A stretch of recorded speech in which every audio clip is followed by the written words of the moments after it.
Today my topic is Othello Shakespeare, and the question that I will take up today is the temptation scene of Othello. Scene third of the act of Othello is usually called the temptation scene. It takes place in the garden of the castle. As advised by Iago, Cassio meets Desdemona when Iago has already taken Othello out on some pretext. While Desdemona is still assuring Cassio that she would do her best to get him restored to his post, Othello returns with Iago. Instead of staying on, Cassio abruptly takes leave of Desdemona and slinks away without showing himself to Othello. This gives Iago the much needed chance to do the mischief, and he at once fires the first shot. Ha, I like not that. Othello, however, casually asks Iago if it was Cassio who had parted from his wife. Pretending to be uncertain, Iago says, Cassio, my lord, no, sure, I cannot think it, that he would steal away so guilty like, seeing you coming. However, as both of them walk in, Desdemona himself tells Othello about Cassio's coming with a request for installment, and she speaks to Othello pleading Cassio's case. Desdemona makes an earnest request to Othello to recall Cassio, who however evades the issue by saying not how sweet Desdemona some other time.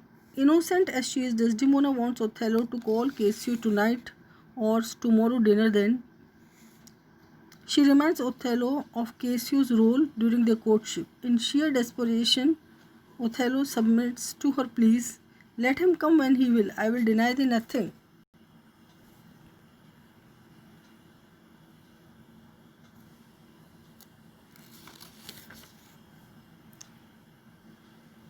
Iago's genius for evil is displayed to the full in this scene. According to the editors of the New Clarendon Shakespeare, it is mainly a long study in temptation and damnation, but it covers perhaps the widest range of feeling in Shakespeare, from happiness, innocence, and trust to torment and revenge.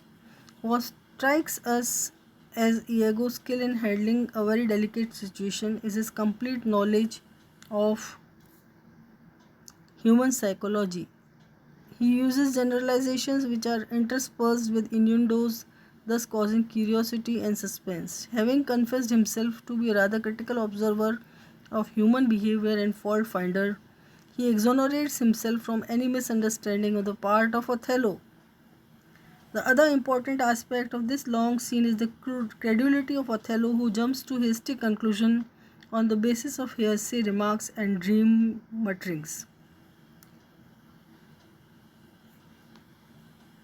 The progressive preparation of this catastrophe is wonderfully managed, from the Moor's first gallant recital of his love, the fond satisfaction with which he dotes on his own happiness, the unreserved tenderness of Desdemona and her innocent opportunities in favour of Cassio, irritating the suspicions instilled into her husband's mind by the perfidy of Iago, rankling there to poison till he loses all command of himself, and his rage can only be appeased by blood.